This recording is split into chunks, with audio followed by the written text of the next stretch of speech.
since last time we lost Nipsey Hussle, since last time you and I talked.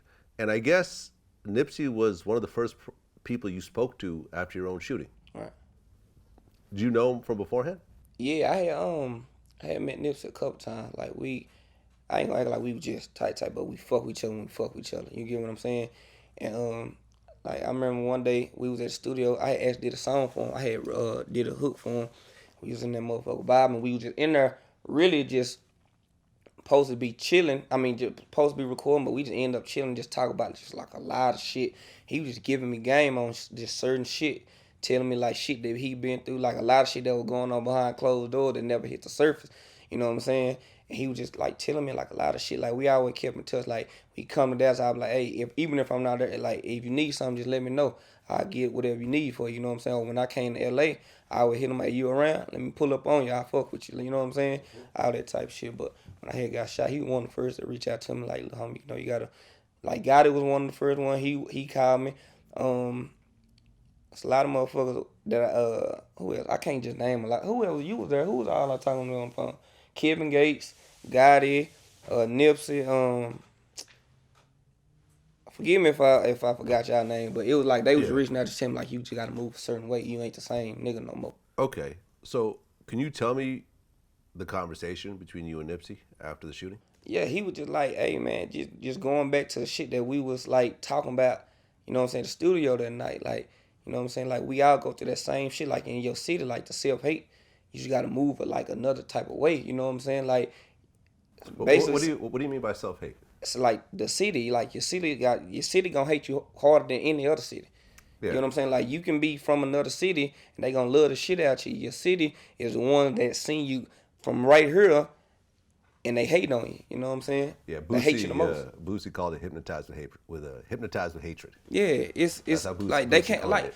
a lot of people like they can't stomach that shit. Like they can't stomach like y'all was once on the same level, y'all from the same hood or from the same area. Y'all went through some of the same shit and you made it and they still right there and they watching you. You know what I'm saying? Some of the motherfuckers gonna be happy for you. Some of them envious because they really didn't fuck with you. And you know, when you get to a certain level, you ain't fucking with nobody who wasn't fucking with you in the first place. So they know they can't come fuck with you, be on that fake shit because you gonna throw it away. So they ain't got no choice but to hate. They gonna team up with the niggas who been hating on Well, I mean, it's ironic that you say that because that's exactly how Nipsey died. you. Yeah. That exact same situation that you're talking about right now. I mean, it's true. Like he was talking, he was telling me that. You know what I'm saying? Like that was one. Like I swear to God, we was in the studio from like I said I got to that studio probably like 10. We probably talked about 3-4 hours. It was Slim 400 was in there. We was talking. Who else was in there? There was a couple of us in there. We was just out in the hole just talking about it. Too Short had pulled up. He was telling me just about, you know, the Pac and Biggie shit. You know what I'm saying? Shit that was going on with that shit. We was just talking about just a lot of shit and like a lot of shit that they was saying. Like they was already preaching that shit to me before it happened. You get what I'm saying? Just like me, I was like, man, I know. I was just basically telling them like I don't feel like I'm big the way that people view me. I feel like I'm just the same Yella. But they telling me like, bro, you gotta know that you somebody now. You get what I'm saying? Like to me, like I'm still like I be really just be like, I really ain't the same nigga. No, I'm realizing it, but at the same time, I guess because a nigga just so humble. You get what I'm saying? But sometimes I guess you gotta stick your chest out and be like, okay, you didn't conquer this, you didn't conquer that. You can't be in them certain places no more. You really can't just be around with them same motherfuckers no more. Yeah, and you know, you're gonna go and spend a bunch of money on jewelry and cars and whatever. You got to spend a certain amount of money on protecting yourself. Yeah, all that. Armed bodyguards. You know, people get bulletproof cars. Yeah, do all the shit that I all feel that like extra shit. Yeah, I'm saying all the shit that I feel like I wasn't gonna do. I don't gotta do. Like you really kind of got to do that shit when you get to a certain level, cause it ain't like a lot of people don't even know like they be endangering you the way that they be doing, and they, you know what I'm saying, like they don't understand like the shit that you going through. You get what I'm saying? Well, I mean, think about if Young Dolph didn't have that bulletproof car. Right. That one weekend at I forgot where it was. CIAA. Yeah, the CIAA. Yeah. I mean, his whole car got sprayed up. Right. And he just happened to be in a bulletproof car. Yeah. Think about if he's like, man, I don't want to spend that $5,000. I'd rather I'll go to the Louis store and spend that instead. Right. They would have buried him with that Louis shit. You gotta think smart. Like you You gotta move the street. You can't just be at like the place you used to be out at like that. Or when you gotta be in and out. You get what I'm saying? Even when you just passing through, like it's just certain shit ain't just worth it no more. Just look at it like it ain't even worth me going through these troubles and these problems and all that shit no more. You know what I'm saying?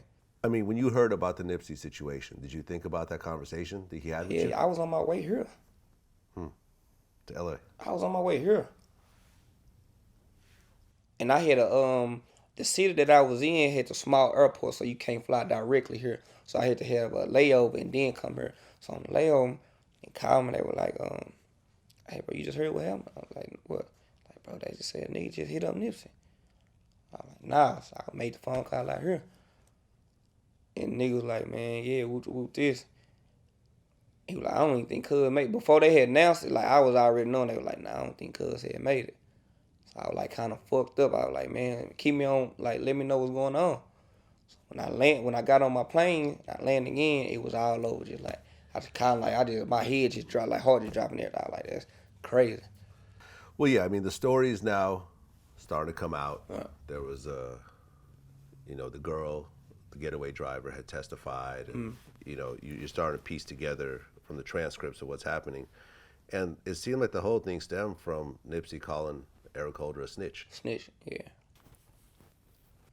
I was on the phone with Thug, Young Thug, and we was talking about this shit. I was out here, cause Thug was finna go over there and link up with Nip, and he was just telling me, he was like, he just hate that Nipsey even said that shit to him. He was just basically saying like, bro, he would hurt, like Thug was like in his feel, like he would hurt, like we on the phone, like he was like, bro, he was just like, Nip, bro, you gotta understand, like you ain't regular to these folks. Like if another motherfucker call him a snitch, that shit probably he can just throw that away. But when you a person with some type of caliber, like that means, like he said, nigga, that's like Martin Luther King calling you a snitch or something.